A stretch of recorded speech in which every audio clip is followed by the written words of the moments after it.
¿Cómo están? Muy buenas noches. Soy Julio Patán, a nombre de Leo Zuckerman, que está bronceándose en alguna playa. Les doy la bienvenida a Es la Hora de Opinar.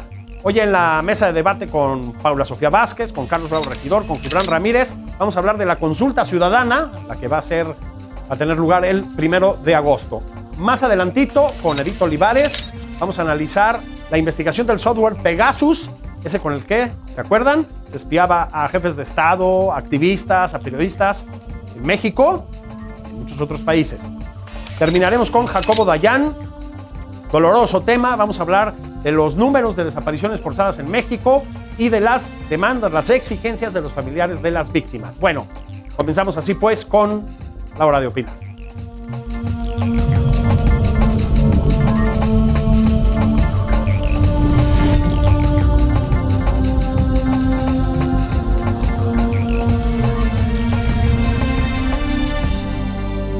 ¿Cómo están? Muy buenas noches. A nombre de Leo Zuckerman, que es el titular en este espacio, les doy la bienvenida a Es la Hora de Opinar. Yo soy Julio Patán.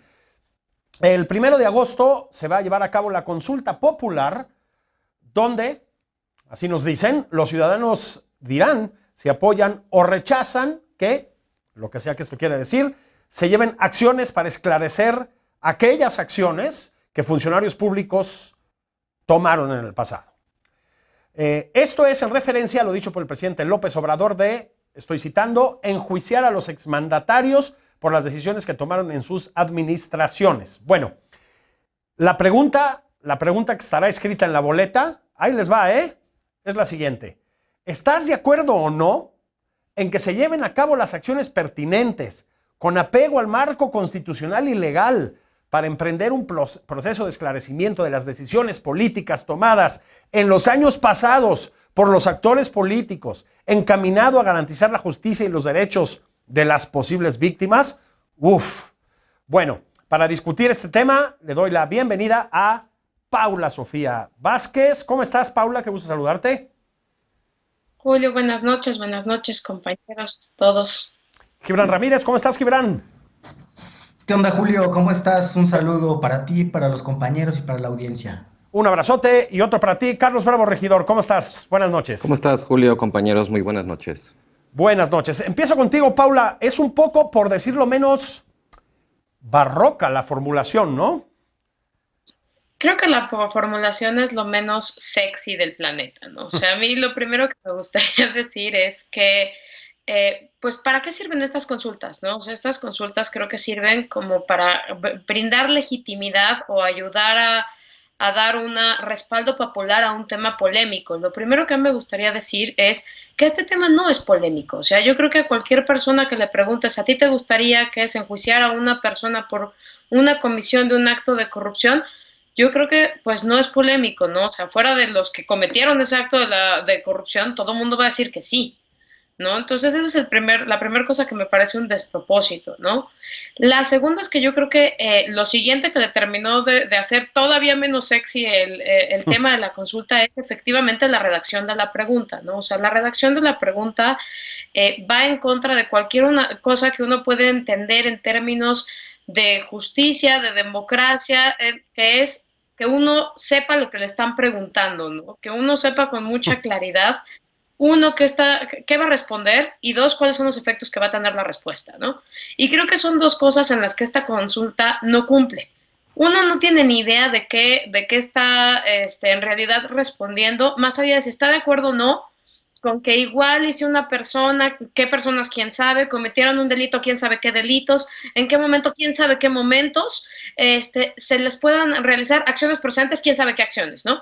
O sea, creo que son demasiadas incógnitas en una sola pregunta. Y lo siguiente es, ¿y qué va a pasar con eso, no? ¿Qué puede pasar si estoy de acuerdo o no estoy de acuerdo? Esa es otra cosa que no sabemos y que incluso tampoco saben las personas que aprobaron esta pregunta, que son los ministros de la Corte, ¿no? Si uno ve las declaraciones del ministro Saldívar, pues se va a hacer lo que el presidente estime. Pues es que se pueden hacer un montón de cosas. O sea, creo que en realidad es una consulta, pues básicamente es una manzana envenenada, ¿no? Porque además el procedimiento propio de la consulta para lograr, que eso ya lo podemos tocar más adelante, el 40% que se solicita por ser una consulta constitucional, también habrá una siguiente interrogante, que es, ¿qué va a pasar si no se logra ese 40% de votación para darle legitimidad a la consulta y validez constitucional? Gibran.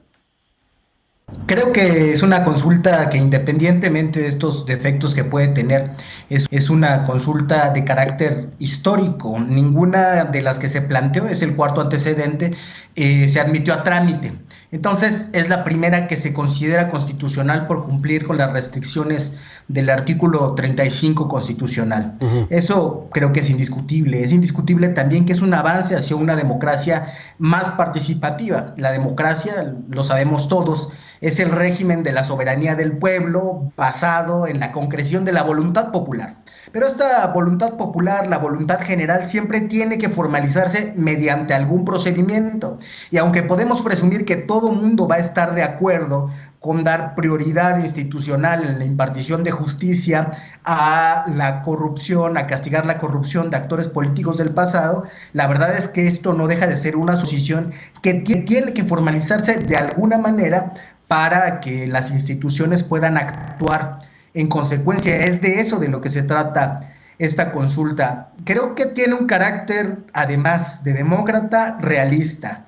Las instituciones de investigación, las instituciones de impartición de justicia, actúan en la realidad, seleccionando como prioritarios algunos casos. Hay una agenda porque tenemos recursos limitados, y las instituciones van seleccionando no solamente por cómo van ingresando los asuntos.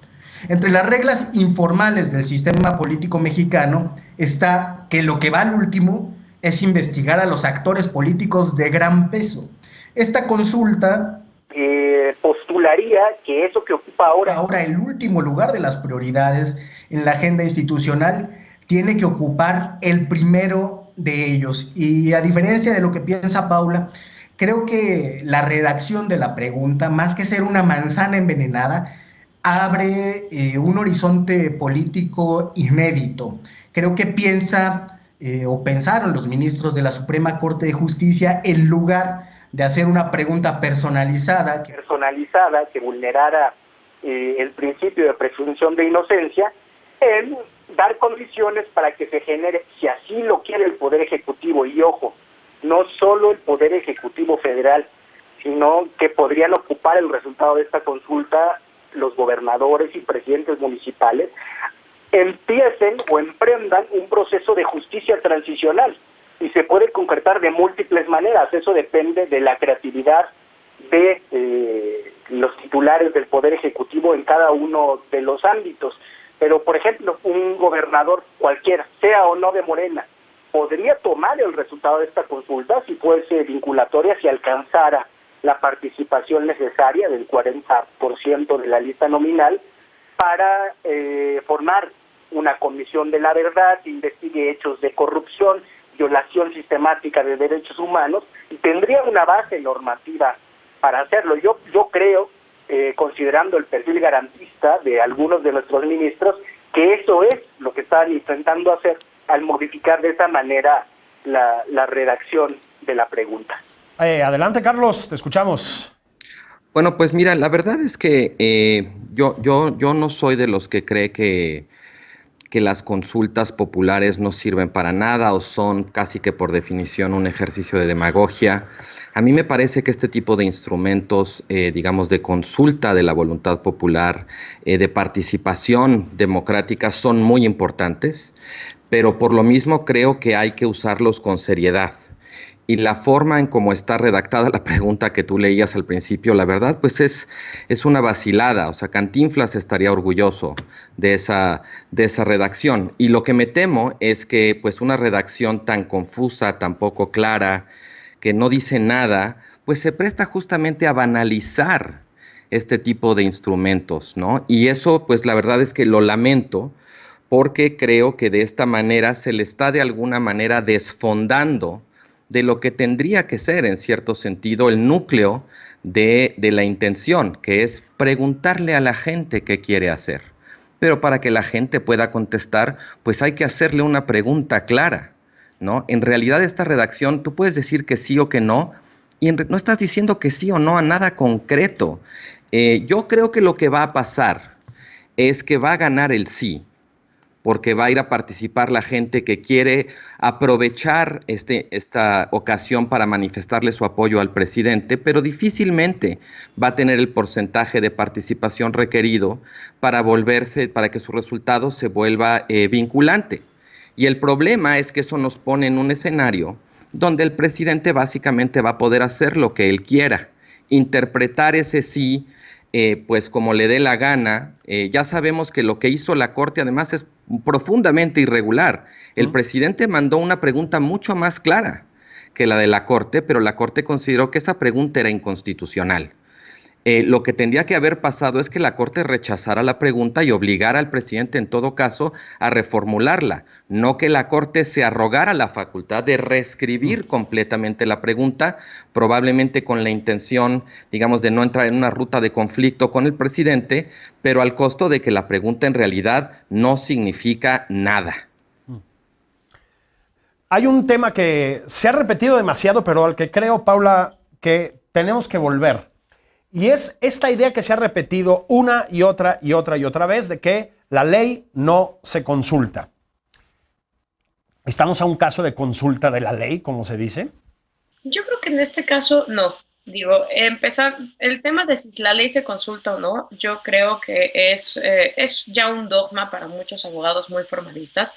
Yo creo que la ley sí se consulta, ¿no? O sea, yo creo que sí hay muchas cosas que deben someterse a consulta por dos razones, ¿no? Una, porque son temas que hablan como de un cambio de los tiempos, un cambio de paradigma. O sea, el ejemplo básico es Irlanda con la pregunta sobre si se despenalizaba o no el aborto, ¿no?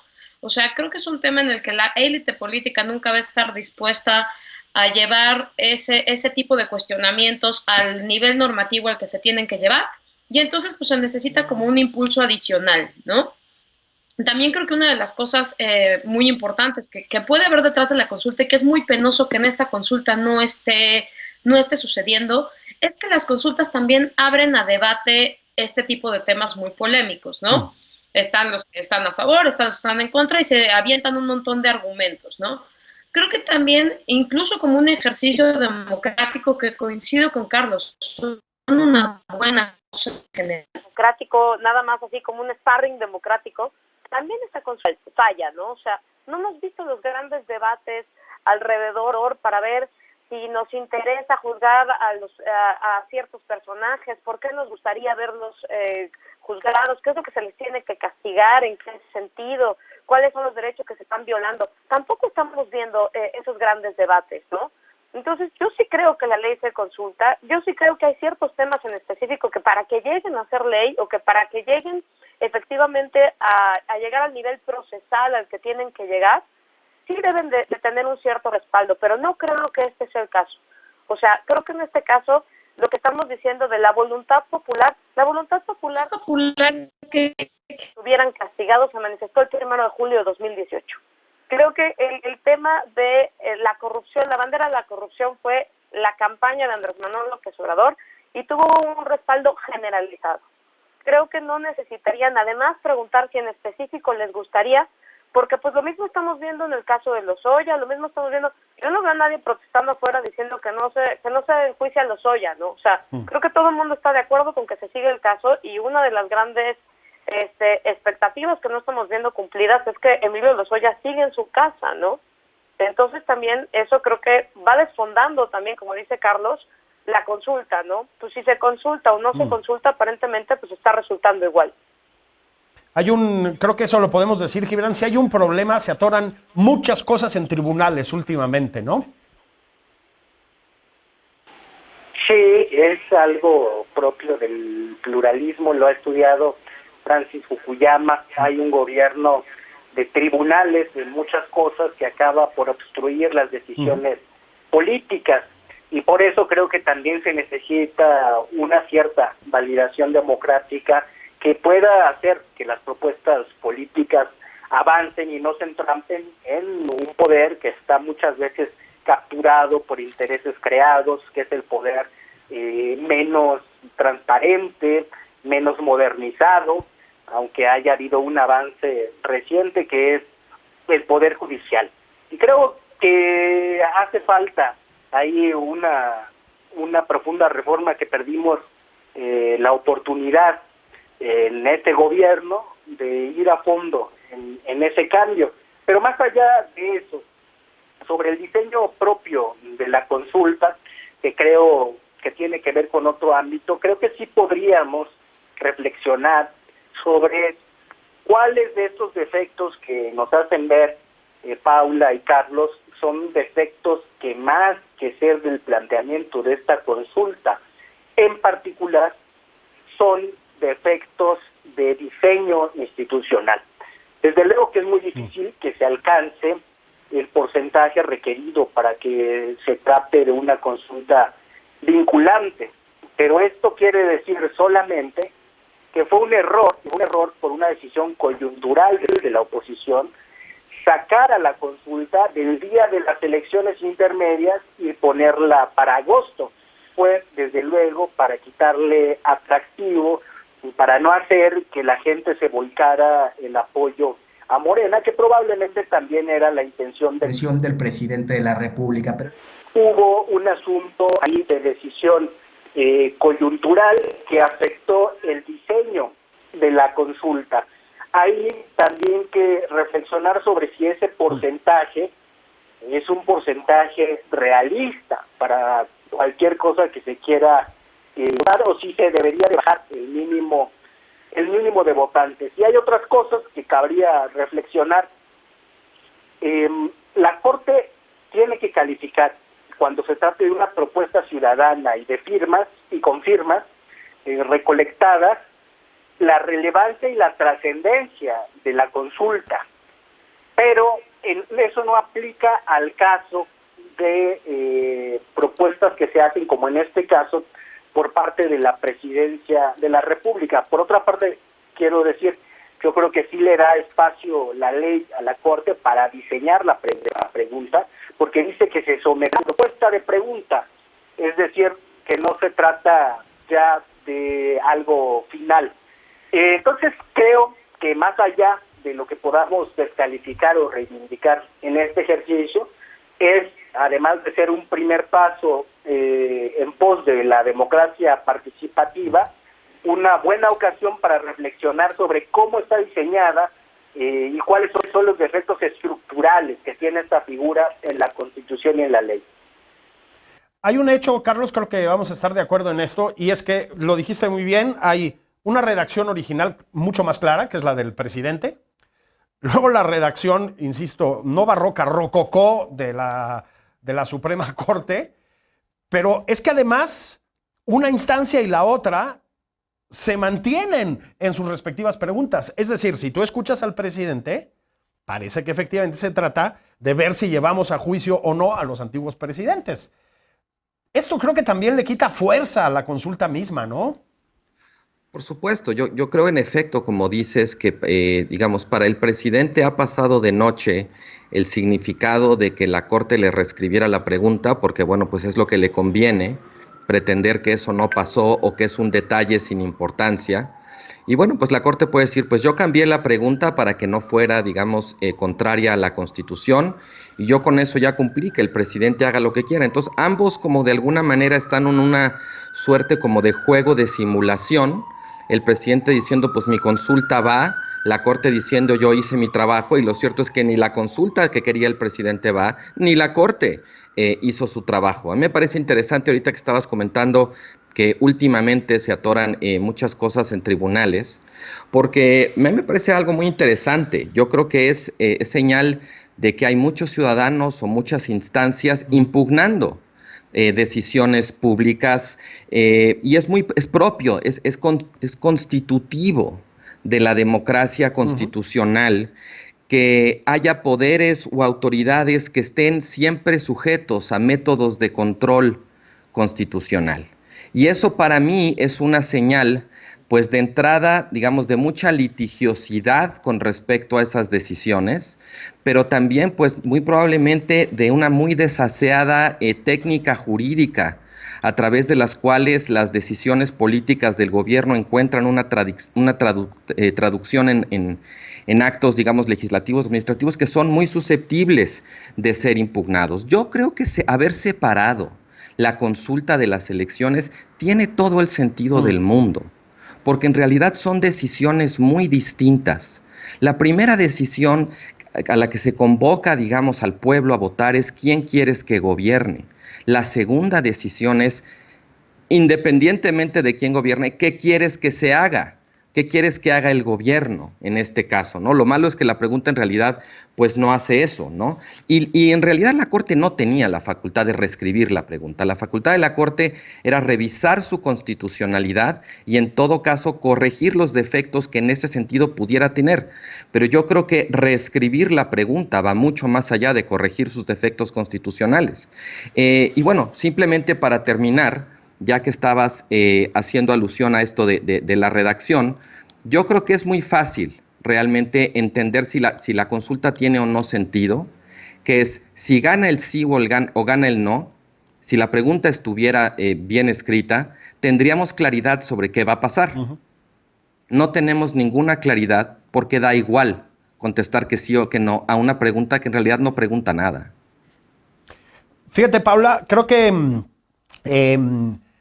es muy atendible lo que dijo Gibran. También es buen momento, a ver si estás de acuerdo, de pensar si, digámoslo así, el formato, la estructura legal de las consultas es viable, ¿no? Tal vez esa sea la pregunta de raíz, no sé si estás de acuerdo. Podría ser la pregunta de raíz si estuviéramos hablando de, o sea, los casos anteriores en los cuales no procedió la pregunta me parecen un mejor momento para hablar de si estaba bien o no formulada. En los casos anteriores, que eran sobre las reformas energéticas, creo que ¿estás de acuerdo con que haya reforma energética o no estás de acuerdo con que haya reforma energética? Creo que me parece muchísimo mejor ejemplo de si efectivamente hay muchas barreras a la entrada y hay un diseño que no te permite en realidad hacer estas consultas, porque ahí sí el resultado era, pues, si hay reforma energética, no hay reforma energética, ¿no? Me pareció un tema en el que se le podría haber entrado y ahí sí, pero con ese antecedente, lo que me impresiona es, sabiendo lo difícil que es hacer este tipo de consultas constitucionales, ya conociendo los filtros, habiendo sido el partido que promovió esa anterior consulta y que no haya funcionado, ¿por qué no, llegando el 1 de septiembre de 2018, no buscaron reformar la ley de la consulta popular? O sea, creo que sí, efectivamente tiene unos mecanismos complejos, y tiene unos mecanismos complejos porque se supone que lo que va a llegar a la consulta popular son temas muy delicados, son temas de opinión muy dividida. Entonces, pues sí, efectivamente había muchísimas barreras de entrada, y ellos las conocían porque ellos promovieron el caso anterior. ¿Por qué no llegaron a formularlo? O sea, ¿por qué no llegaron a solicitar esos cambios que podrían haber tenían la mayoría, me parece como fácil la salida de decir, es que está muy difícil que sea el 40%, es que está muy difícil juntar las firmas, es que pues era una ley que ya conocían y que ya habían tratado, y un mecanismo que ya habían tratado de utilizar. ¿Gibran? Sí, de acuerdo, creo que se pudo ser más sistemáticos en la propuesta de cambio a la figura de la consulta que hicieron varios diputados, y creo que ahí se evidencia desde luego que hay una separación entre el ímpetu que tiene el gobierno por realizar algunas cosas y cómo se acompaña esto de una forma constructiva institucional, ¿no? Muchas veces las cosas se quedan en la mañanera, en sentencias, en intenciones, en debate, en discurso, y no hay quien en el bloque gobernante le dé a eso forma de iniciativas de reforma, de reglamentos, de propuestas de política pública. Creo que eso es algo que ha faltado, en efecto. Fíjate, Carlos, decías al principio, yo no estoy en contra de estos mecanismos de consulta, ¿no? No quiero que nos metamos en un atascadero teórico ahorita los cuatro, ni muchísimo menos, ¿no? Pero es un tema muy debatido en muchos países. Es decir, hay muchos países que limitan mucho, y otros que todo lo contrario, ¿no? La posibilidad de hacer consultas, referéndums, etcétera, etcétera, etcétera. Te lo voy a preguntar así. ¿Qué es lo que no debería pasar con las consultas específicamente en México, si lo quieres ver así. Porque también consulta es un término que se presta a muchísimas lecturas, ¿no? Sí, bueno, de entrada yo creo que en un país donde prevalecen los niveles de impunidad que prevalecen en México, someter la aplicación de la ley a una consulta es una muy mala idea. Es una forma casi de darle una pátina de legitimidad democrática a la impunidad. Entonces, de entrada eso no. Creo que algo que sí se podría someter a consulta sería la creación, digamos, de un proyecto de justicia transicional, es decir, de justicia extraordinaria, ya que la justicia ordinaria pues no ha servido realmente para resolver muchos crímenes, muchos asuntos pendientes de un pasado oscuro y violento. Y en ese sentido, pues en la medida en que todo indica que hacen falta instituciones extraordinarias, como en muchos otros países, como en Guatemala, como en Brasil, como en Argentina, como en Sudáfrica, como en Ruanda, pues sí se convoca a la población a que tome la decisión soberana de si quiere realmente hacer ese ajuste de cuentas con su pasado o si simplemente quiere, digamos, ahora sí que sellar una suerte de pacto de olvido. Es muy problemático de todas maneras, porque sigue siendo, digamos, una forma de poner a la ciudadanía, me parece, entre la espada y la pared. Pero en principio, si la pregunta fuera para crear una comisión de la verdad, creo que tendría mucho sentido. Creo que en México, y esto supongo que coincidimos todo en esto, ha hecho mucha falta habérnoslas justamente pues con la impunidad, con la violencia, con los crímenes del pasado. Lo que a mí me causa, digamos, mucho malestar y mucho desconcierto es que ante un hecho de semejante importancia, de tanta envergadura, estemos haciendo una consulta tan patito. Pero insisto, en principio, si fuera para encaminarse en esa dirección, como hay muchos actores sociales y políticos que están tratando de interpretar la consulta en esa clave, a mí me encantaría que tuvieran la razón, pero honestamente me parece que hay mucho wishful thinking en eso. Si fuera por ahí, de acuerdo, lo que pasa es que yo no le veo realmente elementos que sustancien la interpretación de que ese va a ser el lugar donde va a desembocar la consulta. ¿Tú coincides, Paula? Te hago la misma pregunta, se las hago a los tres, es más. ¿Cuáles son los límites de las consultas? ¿A dónde pueden, deben llegar, a dónde no? ¿A ti qué te parece? Yo creo que ahí sí depende mucho de qué es lo que se esté preguntando, pero volvemos como al inicio de la intervención. Creo que tienen que ser preguntas muy puntuales donde la gente sepa cuáles van a ser las consecuencias que va a tener votar sí o votar no. En ese caso creo que Carlos ha sido muy claro. El gran problema de esta consulta, el gran problema de esta redacción es que absolutamente nadie sabe qué es lo que va a pasar si gana el sí y si gana el no. Y si llegara a ganar constitucionalmente, ¿no? Porque creo que hay como dos maneras de ganar, ¿no? Una es que gane por mayoría de votos y la otra es que efectivamente junta el 40% para ser vinculatoria. Pero en cualquiera de los dos casos, y es lo que decía Jesús Silva Herzog Márquez en su artículo, el gran problema de esta consulta es que la consulta funciona al revés, ¿no? Tú tienes, a partir de la obligatoriedad de la votación de la consulta, que como forzar a los actores políticos que son renuentes o jurídicos para decirles, ya ni modo, ya te toca resolver esto, ¿no? Que te estabas haciendo pato en resolver. Va. En este caso, bueno, está bien, ya la gente dijo que sí quiere esta cosa ininteligible. ¿Qué se va a hacer? Lo que decida la élite política. ¿Cuándo se va a hacer? Cuando lo haga cuando quiera la élite política. ¿Contra quiénes se va a hacer? Pues contra quien destina la élite política. Y entonces, en realidad, pues no es una consulta en la que los ciudadanos estén mandatando nada a sus gobernantes.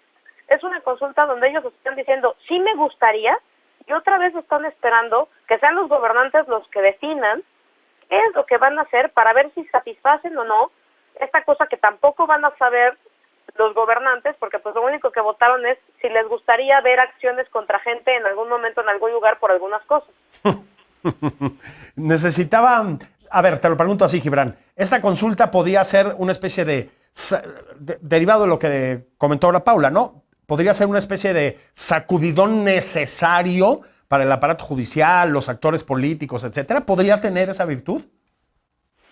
Sí, pero en cualquier caso, u otra, la consulta requeriría de esa voluntad que mencionaba Paula de la élite política. La verdad es que no es un problema, repito, de esta consulta, sino del diseño institucional.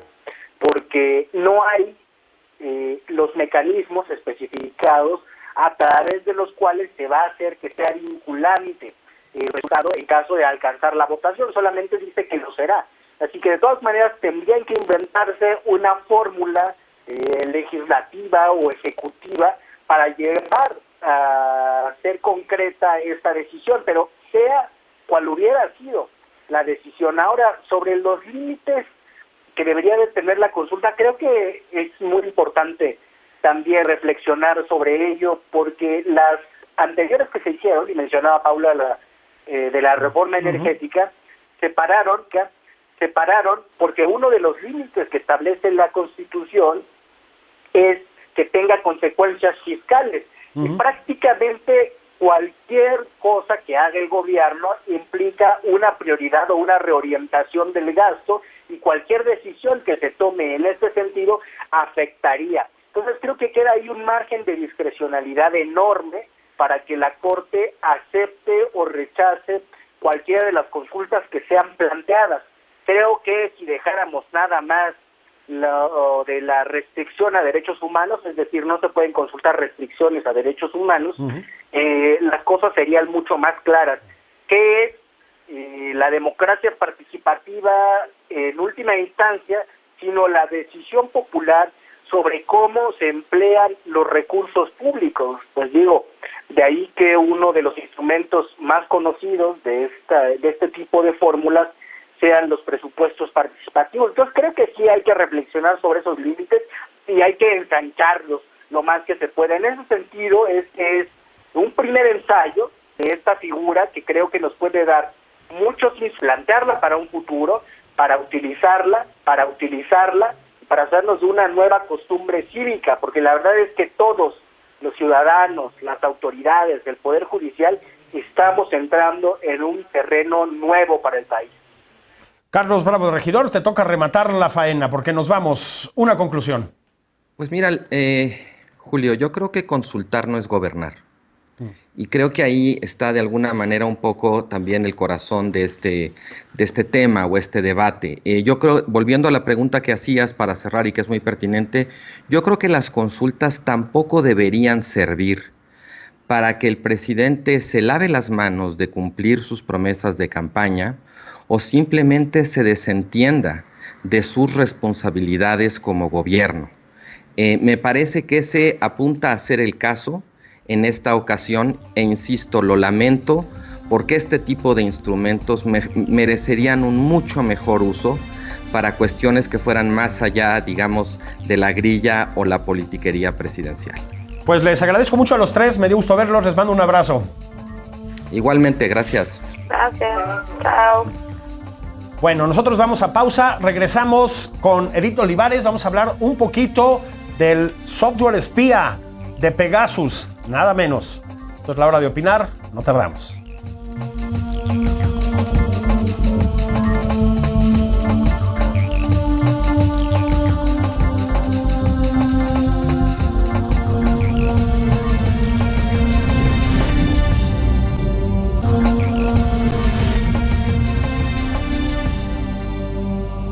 Estamos de vuelta en esa hora de opinar. Miren, una investigación periodística reveló que mediante un software espía, el famoso Pegasus, cientos de mandatarios, líderes políticos, pues activistas, periodistas de todo el mundo habían sido investigados. El caso de México es especial. Se encontraron aquí más de 15,000 números. 15,000. La empresa de vigilancia cibernética NSO Group, que es la creadora del software, dijo que este programa se usa para prevenir crímenes, rastrear terroristas y delincuentes. Uy. Bueno, para platicar un poquito más de este asunto, le doy la bienvenida a Edith Olivares, directora ejecutiva de Amnistía Internacional México, que a propósito esta organización también participó en la investigación. Edith, muy buenas noches, muchas gracias. Muy buenas tardes, que tengan ustedes. Muchísimas gracias por invitarnos para platicar sobre esta investigación. Oye, ese es escandaloso. A ver, de un total de 50,000 números en el mundo, pues casi la tercera parte son nuestros. Lo pregunto así, ¿qué pasó en México? Pues fíjate que nosotros quisiera iniciar un poco explicando cuál ha sido la participación de Amnistía Internacional. Nosotros tenemos un laboratorio que como socio técnico, nosotras hicimos la revisión de más de 50,000 números de teléfono y como bien señalas, 15,000 de estos números telefónicos son mexicanos. Es verdaderamente preocupante la cantidad de números de líneas telefónicas que podrían haber sido objeto de espionaje digital. La sobrerepresentación de México llama muchísimo la atención y lo otro que llama mucho la atención también es que México se ubica en una lista de alrededor de 10 estados por lo menos que tuvieron contrato con esta empresa que se llama NSO Group, que es el grupo que desarrolló este malware que se llama Pegasus, y en esa lista de 10 países sí debo señalar que, bueno, no se distingue exactamente por ser países muy respetuosos de los derechos humanos. En esa lista está Marruecos, India, Hungría. México es el único país de la región de América que está en ese listado. Híjole, es escandaloso. Y esto nos lleva a un tema más amplio que es el de la privacidad, ¿no? La privacidad en el mundo. Yo creo que hace falta una discusión muy de fondo y tal vez esta investigación que han revelado ustedes, pues debería servir para eso, ¿no? Fíjate que pone sobre la mesa dos temas. Uno es el de la privacidad y la libertad de expresión, que es muy importante porque nosotros hemos hecho énfasis a propósito de esta investigación que cuando los estados están vigilando y violando los derechos humanos de personas defensoras de derechos humanos, de personas periodistas, están violando los derechos humanos de todas las personas porque se nos está poniendo en riesgo a todas las personas, por un lado porque se está violando su derecho a la intimidad y la libertad de expresión, pero además porque se está atacando esa labor, ¿no? Es decir, no es a cualquier persona a quien los estados están vigilando a través de estas herramientas. ¿Podemos estar ya tranquilos? Yo ya sé que aquí en mi teléfono ya no pasa nada. ¿O no es tan sencillo? No es tan sencillo. Desafortunadamente debo decir dos cosas. Una es que nosotras hicimos a través del laboratorio de Amnesty Tech una revisión de 50,000 líneas telefónicas, que fueron las líneas telefónicas que las propias personas mandaron a disposición para hacer esta revisión, pero no son software que sean fáciles de detectar, están diseñados incluso para que sean difíciles de rastrear. Pero además quisiera decir que uno de los llamados que estamos haciendo es a que esta oportunidad sea aprovechada para los estados para generar una legislación que regule cómo funciona este tipo de vigilancia, ¿no? No tenemos una regulación que incluya la cibervigilancia y por ello es importante aprovechar esta oportunidad. Aprovecho también para decir que hacemos un llamado a este gobierno también para que haga público el contrato que tuvo el Estado mexicano o que tiene el Estado mexicano con NSO Group. Queremos saber qué dice ese contrato, por qué fueron intervenidos los teléfonos de periodistas, de defensoras de derechos humanos y saber cuándo es que va a terminar la vigencia de ese contrato para saber si estas actividades se siguen dando o no en el país. Pero además, un contrato que creo que daba bastante margen de acción, porque por lo que sabemos de la investigación que hicieron ustedes, estaban metidos organismos de inteligencia civiles, militares, la hoy Fiscalía General de la República, antes Procuraduría, y no sabemos quién más, ¿verdad? ¿Cómo se hacen estos contratos? Creo que es interesante para la gente darse una idea, ¿no? Sí, fíjate que yo quisiera darte una respuesta sobre cómo se hacen estos contratos, pero desafortunadamente ninguno de los estados, incluyendo México, ha hecho público el contrato. Entonces, lo que tenemos es la respuesta que ha dado NSO Group, y NSO Group lo que dice es que ellos fueron contratados solamente para actividades de vigilancia al terrorismo, y lo que sabemos por el otro lado, la información que tenemos, es que no es cierto. Es decir, que fueron vigiladas personas, periodistas, en México al menos 25 periodistas, personas que en ese momento eran de la oposición, que por cierto hoy están muchas de ellas en gobierno, personas defensoras de derechos humanos, figuras destacadas, activistas de derechos humanos destacadas en México. ¿Por qué lo hizo el Estado mexicano? No lo tenemos claro. ¿Quién firmó el contrato? ¿Qué dependencia? No lo tenemos claro. Y creemos que de verdad este es un momento para que este gobierno pues asuma su responsabilidad también como Estado, haga público el contrato y para que el Congreso de la Unión legisle en esta materia de manera que la vigilancia digital se dé en los mismos términos que se da cualquier otro tipo de vigilancia. Los estados tienen derecho a poder vigilar a ciertas figuras por motivos de seguridad pública o de seguridad del país, pero claramente las personas defensoras de derechos humanos y los periodistas no son un riesgo para la seguridad del país. Una última pregunta. Decías que es muy importante legislar, digamos, en torno a este problema. ¿Hay países que tengan una legislación pues, más avanzada, digamos, que los demás? Sí, hay muchas diferencias en la legislación entre países y hay algunos que tienen legislación más adecuada. La enorme mayoría de países no, porque además sí debo decir que estas herramientas pues son herramientas que se han desarrollado recientemente y que desafortunadamente también hay que decirlo, se están desarrollando pues en esos como espacitos escondrijos que deja la legislación. Y bueno, utilizadas además como herramientas, digamos, no precisamente en el marco del respeto a la legislación. Y por ello es que nosotros hacemos llamado a que se legisle, hacemos un llamado también, debo decir, a las empresas para que ni desarrollen tecnologías al margen de la legislación, ni contribuyan con los estados que puedan estar desarrollando estas actividades violatorias de derechos humanos. Pues te agradezco mucho tu tiempo, te mando un saludo muy afectuoso. Muchísimas gracias, que tengan muy buenas tardes y buen provecho para todas. Bueno, vamos a pausa, regresamos con Jacobo Dayan. Híjole, qué tema, ¿eh? Vamos a hablar de las terribles cifras de desapariciones forzadas en México y de las demandas de los familiares de las víctimas. Sigan aquí, estamos en Es la Hora de Opinar, no tardamos nada.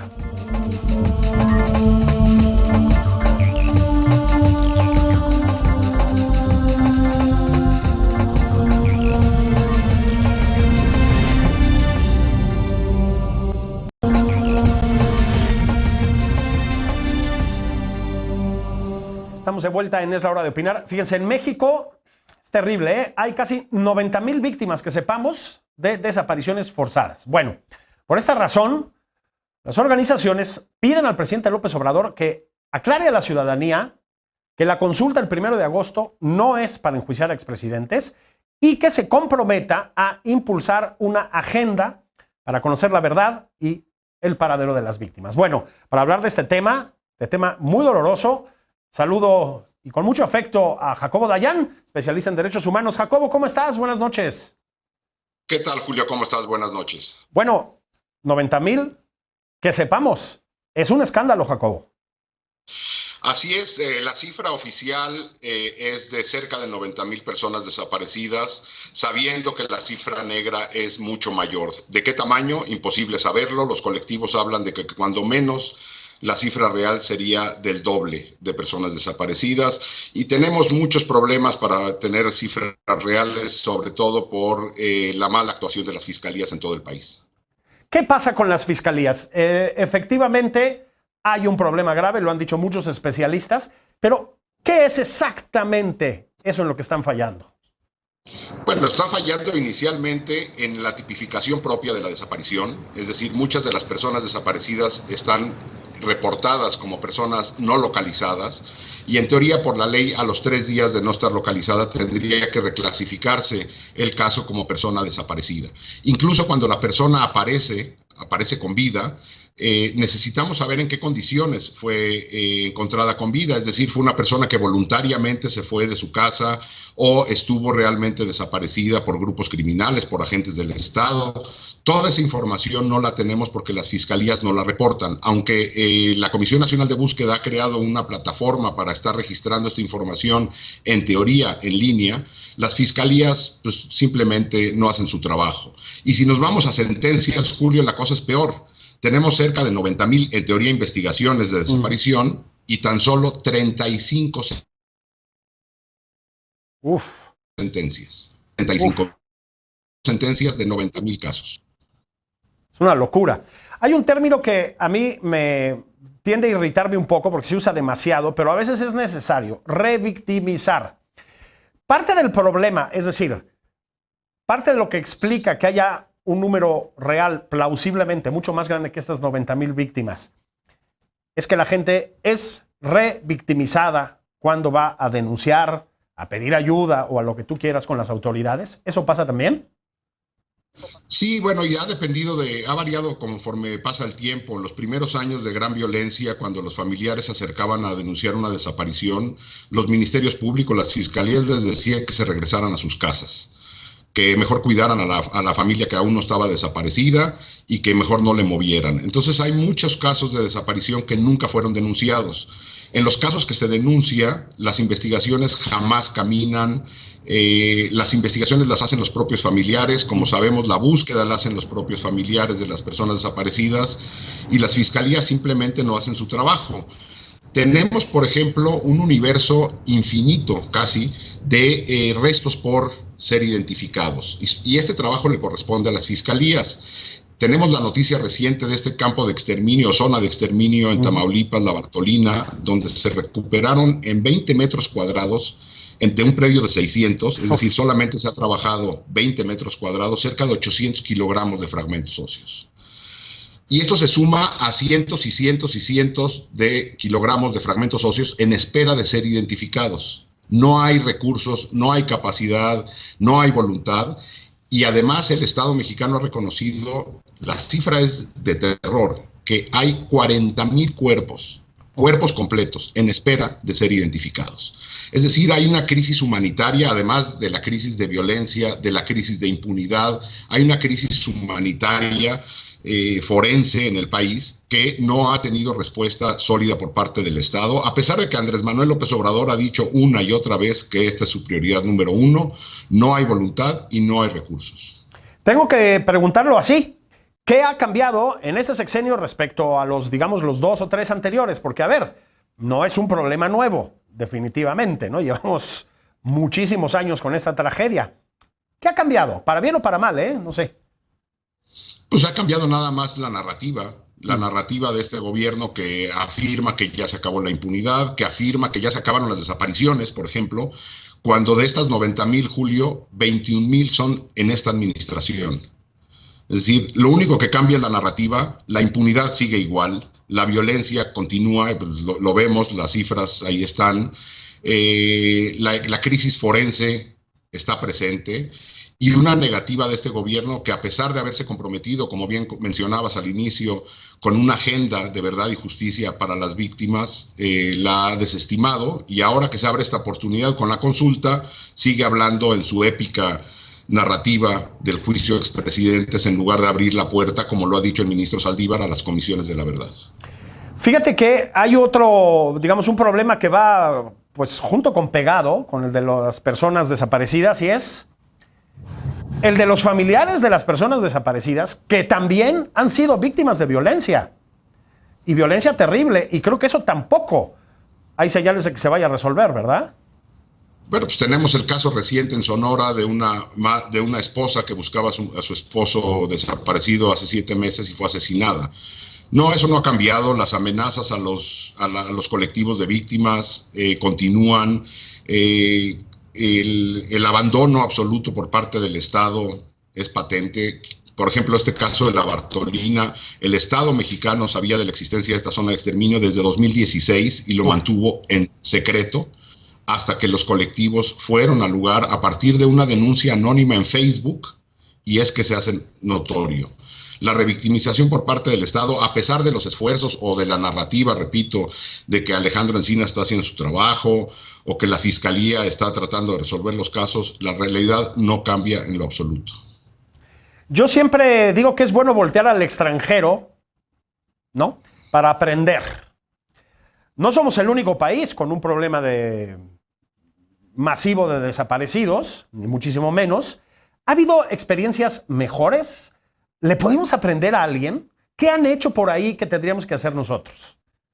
Bueno, y ni siquiera habría que ir muy lejos, Julio, habría que ir a nuestra propia región, América Latina. Hay que recordar los casos argentino, el peruano, el guatemalteco, sobran ejercicios en América Latina. el colombiano recientemente, donde se abordó esto de manera sistémica con la creación de mecanismos extraordinarios. Si estamos viviendo una violencia extraordinaria, una impunidad sistémica, lo que requerimos son mecanismos extraordinarios de verdad, justicia, búsqueda de desaparecidos, de reparación, con mecanismos que han probado con menor o menor grado eficacia en América Latina, como son las comisiones de la verdad, los mecanismos extraordinarios de justicia. Hoy en Colombia hay un ejercicio que empieza a entregar resultados con la Jurisdicción Especial para la Paz, la experiencia guatemalteca con la Comisión Internacional contra la Impunidad. Es decir, hay experiencias internacionales, hay modelos de reparación. Digo, ya no hablamos de la Comisión Ejecutiva de Atención a Víctimas en este país. No tiene titular desde hace más de un año y parece a nadie importar. Con los fideicomisos que desaparecieron, estos montón de fideicomisos que desaparecieron de cultura, de arte, de ciencia, entre ellos se fue también el fideicomiso de reparación a víctimas. Hoy no hay fondo de víctimas. Hay manera de abordar esto de manera seria, creando mecanismos de lo que se conoce como justicia transicional. Entiendo que es un terminajo raro, pero son mecanismos extraordinarios, temporales, que abonan a generar una narrativa que explique la violencia. Si no la entendemos, no vamos a poder abordarla, mediante levantamientos masivos de testimonios de víctimas, de perpetradores, generando una narrativa, despresurizar el sistema de procuración de justicia, creando mecanismos extraordinarios que atiendan únicamente la gran violencia y analicen no por caso, sino por fenómeno la violencia, se asignen responsabilidades a los máximos responsables. Cuando vemos los casos en México, lo que vemos es que detienen al policía municipal, al sicario, es decir, a los más bajos niveles. Jamás se toca la red criminal ni la red de protección política. De esta manera no vamos a poder salir, y creando realmente, con todo el Estado mexicano detrás, mecanismos de búsqueda y reparación a víctimas. Híjole, vaya nota para terminar esta emisión de La Hora de Opinar, pero pues con eso estamos jugando, caray, durísimo. Muchas gracias, Jacobo, te mando un abrazo. Gracias, Julio, y sin presión social esto no va a cambiar, ¿eh? En ningún país se ha generado un cambio si no hay presión social. Gracias por el espacio, Julio, y un fuerte abrazo. Queda dicho, un abrazote, muchísimas gracias. Bueno, pues así terminamos hoy con La Hora de Opinar. A nombre de Leo Zuckerman, que es el jefazo aquí, muchísimas gracias. Yo soy Julio Patán, les mando un abrazo. Nos vemos mañana aquí a las 10 de la noche. Muy buenas.